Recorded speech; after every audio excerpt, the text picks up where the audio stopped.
വർഷം മുമ്പ് നടന്ന ഒരു സീനോട് കൂടിയാണ് ഈ ഒരു എപ്പിസോഡ് തുടങ്ങുന്നത്. അവർ ഹണിമൂണിനായിരുന്നു പോയിട്ടുണ്ടായിരുന്നതെങ്കിൽ പോലും ഇപ്പോഴാകട്ടെ ഹെയ്നും അവനെയും കൂട്ടിക്കൊണ്ടൊരു സെമിത്തേരി ഒക്കെ കാണുവാനായിട്ട് പോയിരിക്കുകയാണ്.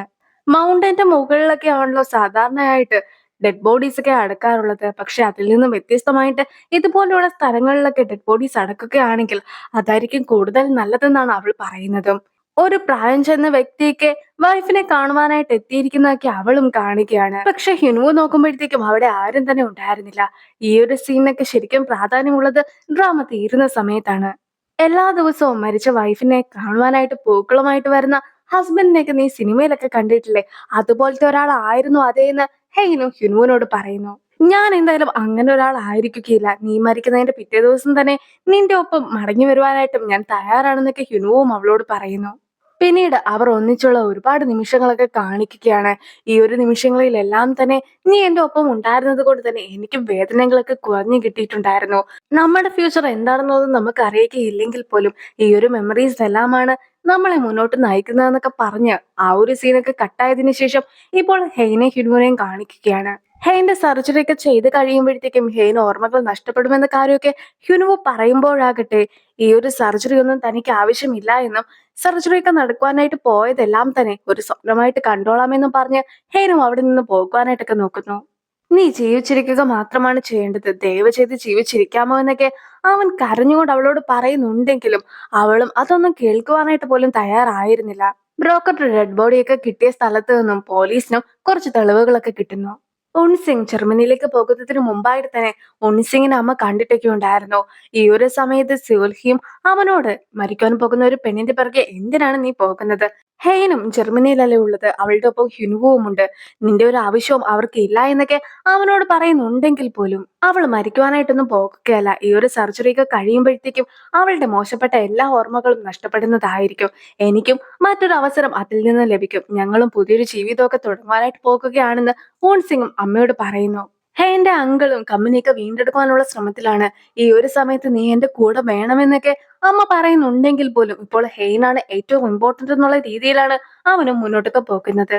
അവൻ സ്യോൽഹിനെ ഉപേക്ഷിച്ചു പോകുകയാണെങ്കിൽ പോലും സ്യോൽഹിയും അവനെ സഹായിക്കാമെന്നൊക്കെ തീരുമാനിക്കുന്നു. ഓൺസെങ് ഇപ്പോൾ ജർമ്മനിയിലേക്കൊക്കെ പോയിരിക്കുകയാണ്. ഹ്യുനു ഒന്ന് ഉറങ്ങി എണീറ്റ് കഴിയുമ്പോഴത്തേക്കും ഹെയ്നും ഉറങ്ങുന്ന കാഴ്ചയൊക്കെയായിരുന്നു കണ്ടിട്ടുണ്ടായിരുന്നത്. അങ്ങനെ ഇരിക്കെ പള്ളിയിലേക്കൊക്കെ ഹ്യുനുവും പോകുന്നു. ഹെയ്നും ഇപ്പോൾ അവനെ ഫോളോ ചെയ്ത് വന്നിരിക്കുകയാണ്. നിനക്ക് എല്ലാ ഓർമ്മകളും നഷ്ടപ്പെടുകയാണെങ്കിൽ പോലും നിന്റെ സർജറി ഒക്കെ നന്നായി നടന്നാൽ മതി, നീയും ജീവനോട് തിരിച്ചു വന്നാൽ മതിയെന്നായിരുന്നു ഞാനും പ്രാർത്ഥിച്ചിട്ടുണ്ടായിരുന്നതെന്നാണ് ഹ്യുനുവും ഹെയ്നോട് പറയുന്നത്. ആ പള്ളിയുടെ വെളിയിലായിട്ട് പ്രാർത്ഥനകളൊക്കെ എഴുതിയിടുന്നൊരു സ്ഥലമുണ്ട്. ഹ്യുനുവും ഇവിടെ അതൊക്കെ എഴുതി ഇട്ടാലോ എന്നൊക്കെ അവളോട് ചോദിക്കുന്നുണ്ടെങ്കിലും അതിന്റെ ഒരാവശ്യവും ഇല്ല എന്ന് പറഞ്ഞ് അവളും പിണങ്ങിപ്പോകുന്നു. നമുക്ക് ഒരുപാട് സമയമൊന്നുമില്ല. രാവിലത്തെ ബ്രേക്ക്ഫാസ്റ്റ് ഒക്കെ കഴിച്ചതിന് ശേഷം നമുക്ക് ഡോക്ടറെ കാണുവാനായിട്ട് പോകേണ്ടതായിട്ടുണ്ടെന്നൊക്കെ ഹെയ്നോട് ഹിനുവോ പറയുന്നുണ്ടെങ്കിലും അവളും ഇപ്പോൾ അവനെയും കൂട്ടിക്കൊണ്ട് മറ്റൊരു സ്ഥലത്തേക്കൊക്കെ എത്തിയിരിക്കുകയാണ്. അവര് ഹണിമൂണിന് വന്നൊരു സ്ഥലമായിരുന്നു അത്.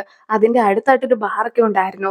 അവരും അവിടെ വെച്ച് മദ്യപിച്ചതിന് ശേഷം അവനും മദ്യപിച്ചിട്ടുണ്ടെങ്കിൽ ക്യൂട്ടാണെന്നൊക്കെ പറഞ്ഞിട്ട് അവനോട് അധികം ക്യൂട്ടായിട്ട് ഇരിക്കരുതെന്നൊക്കെ അവൾ പറഞ്ഞ് വഴക്കുണ്ടാക്കിയതിനെ കുറിച്ചൊക്കെ ഇപ്പോൾ അവരും ഓർത്തു നോക്കുകയാണ്. അതും ക്യൂട്ടായിട്ടിരിക്കരുതെന്ന് അവന്റെ അടുത്ത് മാത്രമായിരുന്നില്ല, മറിച്ച് അവിടെ ഉണ്ടായിരുന്ന ഗേൾസിന്റെ അടുത്തും കൂടി ആയിരുന്നു അവളും പറഞ്ഞിട്ടൊക്കെ ഉണ്ടായിരുന്നത്. ഇവിടെ നിന്നും നമ്മൾ തിരിച്ചു പോയിട്ട് മൂണിനെയൊക്കെ കണ്ടിട്ടുണ്ടായിരുന്നു എന്ന് അവൾ പറഞ്ഞതിന് ശേഷം ആ ഒരു ദിവസത്തെ മണവും അന്നത്തെ ചന്ദ്രനും അന്നത്തെ കാറ്റും എല്ലാം തന്നെ എനിക്ക് നല്ല ഓർമ്മയുണ്ട്. അതാണ് ഓർമ്മകൾ. ജീവിച്ചിരിക്കുന്നിടത്തോളം കാലം അതെല്ലാം തന്നെ ഓർത്ത് ജീവിക്കുവാനായിട്ടുള്ള കൂടുതൽ ശക്തിയൊക്കെ ലഭിക്കുന്നതായിരിക്കും. ആ ഓർമ്മകളെല്ലാം തന്നെയാണ് ഞാനും എന്റെ ജീവിതവും. പക്ഷെ ഓർമ്മകളെല്ലാം തന്നെ ഇല്ലാതാക്കുകയാണെങ്കിൽ ഈ ഒരു സ്ഥലം സാധാരണ ഒരു സ്ഥലമായിട്ടൊക്കെ എനിക്ക് തോന്നുകയാണ് എങ്കിൽ, നിന്നെയും ഒരു അപരിചിതനായിട്ടൊക്കെ ഞാൻ കാണുകയാണ് എങ്കിൽ പിന്നെ ഞാനായിരിക്കുകയില്ല അത്. അതുകൊണ്ടാണ് സർജറി വേണ്ട എന്നൊക്കെ ഞാനും നിന്നോട് പറഞ്ഞിട്ടുണ്ടായിരുന്നതെന്നാണ് ഹെൻ പറയുന്നത്. മരിക്കുന്നിടം വരെ ഞാൻ ഞാനായിട്ടിരിക്കുവാനായിട്ട് ആഗ്രഹിക്കുന്നു എന്നൊക്കെ അവൾ പറയുമ്പോഴത്തേക്കും അവനും അവളോട് എന്ത് പറയണമെന്നറിയാത്ത ഒരു അവസ്ഥയൊക്കെ ആയിരുന്നു. ഇനി വ്യോംചനെ കാണിക്കുകയാണ്. വ്യോംചയും എന്തൊക്കെ ചെയ്താലും അപ്പോഴെല്ലാം തന്നെ കൗൺസിലറെ കുറിച്ചൊക്കെയാണ് ഓർക്കുന്നത്. ഞാൻ ഒരിക്കലും കൗൺസിലറെ കുറിച്ച് ഓർക്കുവാനേ പാടില്ല. എന്തായാലും ഡിപ്പാർട്ട്മെന്റ് സ്റ്റോറിലേക്കൊക്കെ പോയി കുറച്ച് ഷോപ്പിംഗ് ഒക്കെ നടത്തിയേക്കാമെന്നൊക്കെ വ്യോംച വിചാരിക്കുന്നുണ്ടെങ്കിലും വ്യോംചയുടെ മനസ്സ് അവിടെ ഒന്നും ആയിരുന്നില്ല. അതുകൊണ്ട് തന്നെ വ്യോംചയും ഇപ്പോൾ നേരെ കൗൺസിലറുടെ വീടിന് മുമ്പിലൊക്കെ പോയി നിൽക്കുകയാണ്. പക്ഷെ ഇപ്പോൾ സൂചോളും ആന്റി എന്താണ് ഇവിടെ ഉള്ളതെന്നൊക്കെ ചോദിച്ചുകൊണ്ട് അവളുടെ അടുത്തേക്കും ചെല്ലുകയാണ്. സൂചോളിന് ഇഷ്ടപ്പെട്ട സാധനങ്ങളൊക്കെ മേടിച്ചുകൊണ്ട് സൂചോളിനെ കാണുവാനായിട്ട് വന്നതാണെന്നും അഡ്രസ്സൊക്കെ തെറ്റിയാണ് ഇവിടെ നിൽക്കുന്നതെന്നുമായിരുന്നു ആന്റിയും സൂചോളിനോട് മറുപടി പറഞ്ഞത്. പക്ഷെ ഈ ഒരു സമയത്ത് കൗൺസിലറും അകത്തു നിന്നും വെളിയിലേക്കൊക്കെ ഇറങ്ങി വരുന്നു. നീ എന്നെ കാണുവാനായിട്ട് വന്നതാണോ എന്നൊക്കെ കൗൺസിലർ വളരെ സന്തോഷത്തോടു കൂടി തന്നെ ചോദിക്കുമ്പോഴത്തേക്കും നിന്നെ കാണാനൊന്നും വന്നതല്ല, മറിച്ച് എന്നെ കാണുവാനായിട്ടാണ് എന്റെ ആന്റി വന്നതെന്നായിരുന്നു സൂചോൾ ഇടയ്ക്ക് കയറിയൊക്കെ പറയുന്നത്.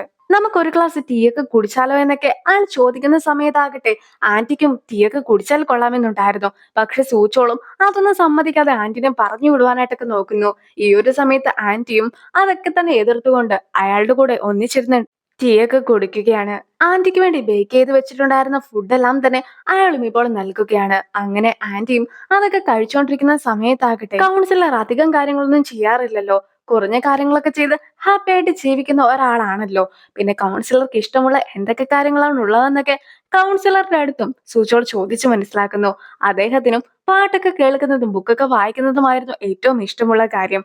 അങ്ങനെ ഇരിക്കെ ഇതുപോലൊക്കെ ജീവിക്കുവാനാണ് ഞാനും ആഗ്രഹിക്കുന്നതെന്ന് സൂചോളും പറയുന്നു. അവനും അവന്റെ സ്വന്തം കാര്യം പറയുന്ന കൂടെ വ്യോംചയുടെ കാര്യം കൂടി ഇപ്പോൾ പറയുകയാണ്. വ്യോംച എന്നെ പോലെ ഒന്നും തന്നെയല്ല. വ്യോംച 10 മില്യണിൽ കൂടുതലുള്ള വിലയുടെ ബാഗുകൾ മാത്രമേ എപ്പോഴും കയ്യിൽ കരുതാറുള്ളൂ.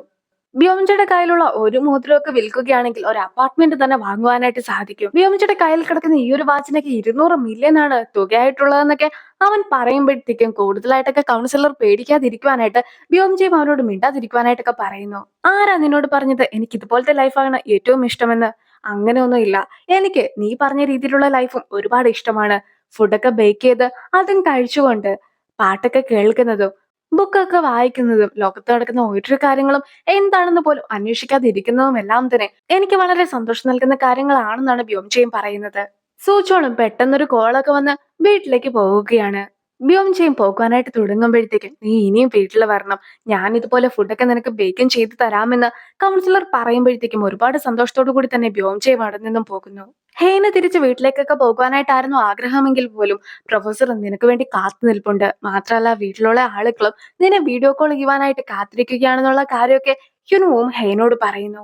സൂചോൾ വീട്ടിലെത്തി ഡാഹയെ കുറിച്ച് ചോദിക്കുമ്പോഴാകട്ടെ ഡാഹ ഈ കുഞ്ഞിനെ കൊണ്ട് പുറത്തേക്കൊക്കെ പോയതായിരുന്നു. മാത്രമല്ല ഇപ്പോൾ ഹെയ്നോട് എല്ലാ സത്യങ്ങളും തുറന്നു പറഞ്ഞിരിക്കുകയാണ്. അതുകൊണ്ട് തന്നെ ഹെയ്നും ഓപ്പറേഷനൊന്നും സമ്മതിക്കാതെ നിൽക്കുകയാണ്. നമ്മളും എങ്ങനെയെങ്കിലും കാര്യങ്ങളൊക്കെ ശരിയാക്കണമെന്നാണ് അച്ഛനും എല്ലാവരോടും പറയുന്നത്. നമുക്ക് അവളുടെ ഫീലിങ്സിലൊക്കെ തൊട്ട് കളിച്ചാലോ എന്ന് വെച്ചിട്ടുണ്ടെങ്കിൽ അവളോട് നീ മരിക്കുകയാണെങ്കിൽ ഞാനും മരിക്കുമെന്നൊക്കെ പറയുമ്പോൾ അവളും സർജറിക്കൊക്കെ സമ്മതിക്കുമെന്നാണ് ഹിനുവിന്റെ അച്ഛൻ പറയുന്നത്. പക്ഷെ നിങ്ങൾക്ക് അവളെ ശരിക്കും അറിയത്തില്ലാത്തത് കൊണ്ടാണ് ഇങ്ങനെ വല്ലതും അവളുടെ അടുത്ത് പറയുകയാണെങ്കിൽ പോയി മരിച്ചോ എന്ന് മാത്രമേ അവളും പറയുകയുള്ളൂ എന്നൊക്കെ സൂചോളം അറിയിക്കുന്നു. എന്നാൽ നമുക്ക് ലോജിക്കൊക്കെ വെച്ചിട്ട് അവളോട് സംസാരിച്ചാലോ? അതായത് ഓരോരോ സന്ദർഭങ്ങളൊക്കെ വരുമ്പോഴത്തേക്കും നമ്മൾ നിരാശപ്പെട്ടു പോകാതെ മുന്നോട്ടൊക്കെ പോകണമല്ലോ. അത് ലൈഫിൽ ഓരോ കാര്യങ്ങളൊക്കെ വെച്ച് എക്സ്പ്ലെയിൻ ചെയ്ത് പറഞ്ഞാലോ എന്നൊക്കെ ഹ്യുനുവിന്റെ അമ്മ ചോദിക്കുമ്പോഴത്തേക്കും അത് നല്ല ഐഡിയ ആയിട്ടൊക്കെ സൂചോളണം തോന്നുകയാണ്. ആദ്യം നമുക്ക് ഈ ഒരു രീതിയിൽ തന്നെ മുന്നോട്ട് പോകാം, എന്നിട്ട് അവൾ സമ്മതിക്കാതെ ഇരിക്കുകയാണെങ്കിൽ അവളെ വഴക്ക് പറഞ്ഞിട്ട് നമുക്ക് തീരുമാനമൊക്കെ മാറ്റിക്കാമല്ലോ. അതായത് അവളെ ഞാനല്ല പ്രസവിച്ചതെങ്കിൽ പോലും ഞാൻ നിന്റെ അച്ഛനല്ലേ, ഞാനല്ലേ നിനക്ക് ജീവനൊക്കെ നൽകിയത്.